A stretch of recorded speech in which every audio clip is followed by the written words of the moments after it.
Hello friends, welcome to special techno channel. Guys, यहाँ पे direct recruitment आप लोगों को आया है। परमानेंट बेसिस पर भर्ती को निकाला गया है CSIR की तरफ से, Indian institute of chemical biology, जो कि कोलकाता में है। यहाँ से आप लोगों का डायरेक्ट रिक्रूटमेंट निकला है। यहाँ पर टेक्निकल असिस्टेंट एंड टेक्नीशियन 1 दोनों के लिए बेसिकली वैकेंसी को ओपन किया है। यहाँ पर हम लोग डिटेल में ऑल इन्फॉर्मेशन को डिस्कस कर रहे होंगे। आप लोगों का क्या कुछ एलिजिबिलिटी क्राइटेरिया इन्होंने रखा है, साथ ही साथ आपका सिलेक्शन प्रोसेस क्या है। तो यहां पर आप लोग देख सकते हो, ये ऑफिशियल एडवर्टाइजमेंट है। यहां पर आप लोगों को एडवर्टाइजमेंट नंबर मिल जाता है। यदि इंपॉर्टेंट डेट की बात करें, आप लोगों के फॉर्म अप्लाई होना स्टार्ट हो चुके हैं, जिसकी स्टार्टिंग डेट थी 24 फरवरी 2025।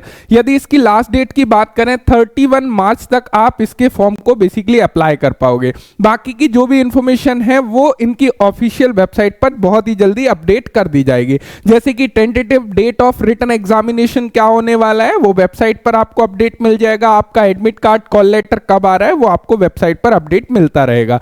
अब यहां पे सबसे पहले हम लोग पोस्ट की बात करें कि किस किस पोस्ट के लिए बेसिकली इन्होंने वैकेंसी को निकाला है।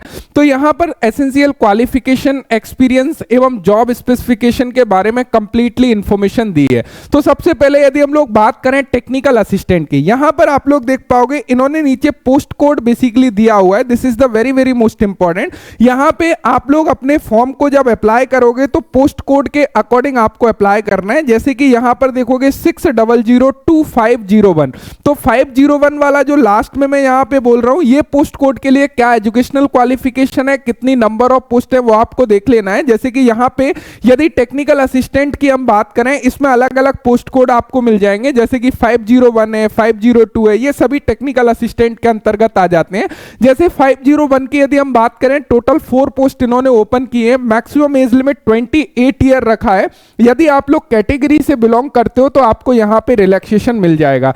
यदि हम लोग यहां पे एजुकेशनल क्वालिफिकेशन की बात करने लगे, यहां पे BSc या फिर उसके समकक्ष आप लोगों ने केमिस्ट्री, फिजिक्स एंड मैथ यानी कि PCM का कॉम्बिनेशन किया हुआ है। मिनिमम 60% मार्क्स आपके पास में है और 1 ईयर का experience basically operation of at least one of the following, यहां पर ये सारी चीजें दी गई हैं, इनमें से है तो आप यहां पे अप्लाई कर पाओगे। ये डिजायरेबल क्वालिफिकेशन या एक्सपीरियंस है हो तो भी चलेगा, वरना कोई बात यहां पे है नहीं है। उसके अलावा यहां पे जॉब स्पेसिफिकेशन के बारे में बताया है, तो ये आप लोग देख सकते हो। आप लोग जिस डोमेन में अप्लाई कर रहे हो उससे रिलेटेड ही आपका जॉब स्पेसिफिकेशन यहां पे दिया हुआ है।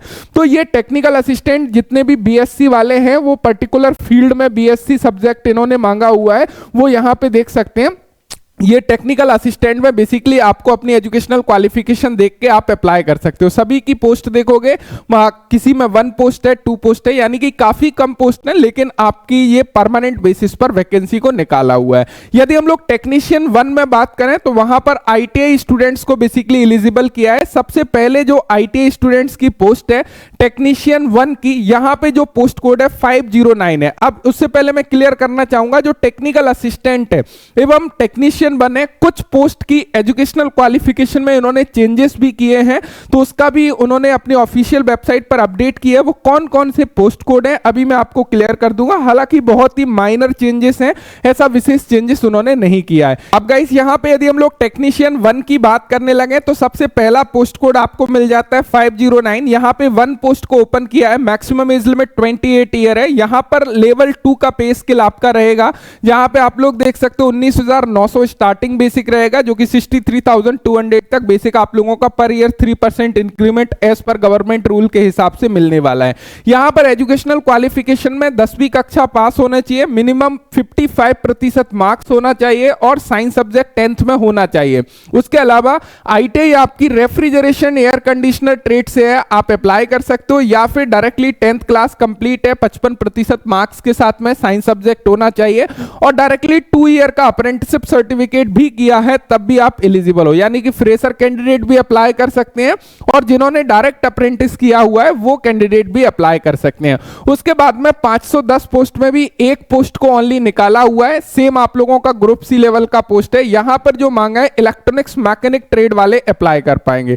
उसके अलावा यहां पे देखोगे 511 2011 में भी एक पोस्ट ओबीसी की निकाला है, इंस्ट्रूमेंट मैकेनिक ट्रेड वाले कैंडिडेट एलिजिबल होंगे। उसके अलावा यहां पे देखोगे 512 में यहां पर भी आप लोग एक पोस्ट ओनली निकाला है, जो कि फिजिकल हैंडिकैप्ड कैंडिडेट के लिए आई थिंक यहां पे रिजर्व कर दी है, वो इलेक्ट्रीशियन ट्रेड वालों के लिए है, वो यहां पे अप्लाई कर पाएंगे। उसके अलावा यहां पर आप लोग देखोगे 513 में यहां पर भी आपको 2 पोस्ट बेसिकली निकाला हुआ है, एंड यहां पर भी ITI certificate, national trade certificate हो यानी कि एनसीबीटी या एससीबीटी से, आपके पास में कैटरिंग एंड हॉस्पिटलिटी असिस्टेंट से यदि आपने आईटीआई किया हुआ है तब आप यहां पे बेसिकली अप्लाई कर पाओगे।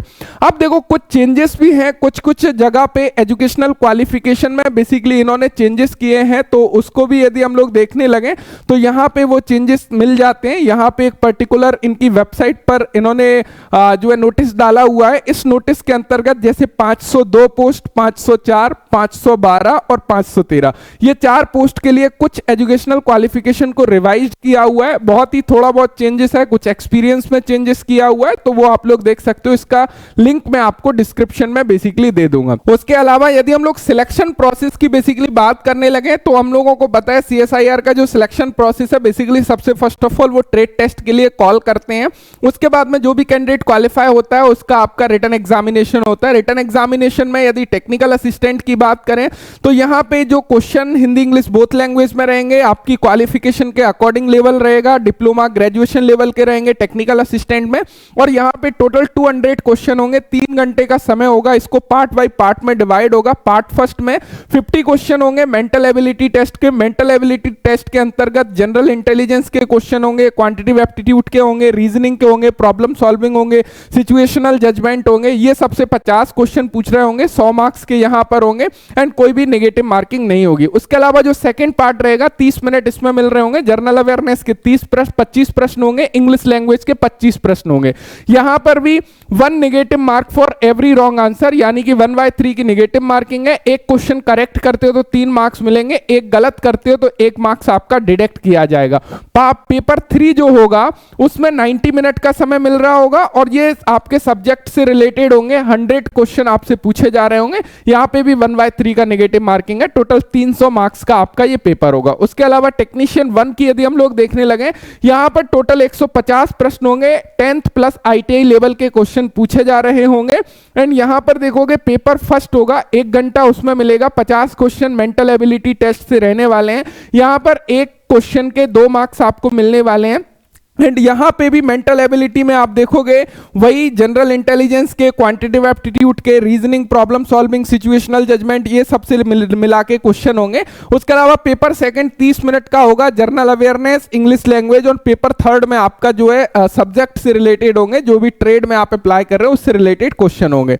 एप्लीकेशन फी की बात करें, कैटेगरी वाले स्टूडेंट्स के लिए कोई भी फीस नहीं लगने वाली है, लेकिन जो कैटेगरी से बिलोंग नहीं करते हैं जैसे कि अनरिजर्व कैंडिडेट, ओबीसी कैंडिडेट, उनके लिए 500 रुपीज फी यहां पे लगने वाली है। यहां पे बाकी सारी कंडीशंस दी गई हैं, टर्म एंड कंडीशंस यहां पे आपको मिल जाती हैं। उसके अलावा एज में लिमिट में रिलैक्सेशन यहां पर दिया गया है एज पर गवर्नमेंट रूल। यदि आप SC ST कैंडिडेट है 5 ईयर का रिलैक्सेशन है, ओबीसी नॉन क्रिमिलियर के लिए 3 ईयर का रिलैक्सेशन है, बाकी PWBD के लिए यहां पे 10 ईयर का रिलैक्सेशन देखने को मिल जाता है। तो ये एक बहुत ही कम नंबर ऑफ वैकेंसी, ऐसा नहीं है बहुत ज्यादा वैकेंसी है, 1-1, 2-2 वैकेंसीज यहां पर हैं। तो जो भी कैंडिडेट है इंटरेस्टेड है डेफिनेटली अप्लाई कर सकते हैं, क्योंकि इंफॉर्मेशन देना जरूरी है। जो कैंडिडेट एलिजिबल है और इंटरेस्टेड है वो डेफिनेटली अप्लाई कर सकते हैं। हालांकि नंबर ऑफ पोस्ट काफी कम है, लेकिन परमानेंट बेसिस पर आपकी भर्ती है। मुझे उम्मीद है कि ये इंफॉर्मेशन आपको मिल गई होगी। Thank you so much, thanks for watching and bye bye.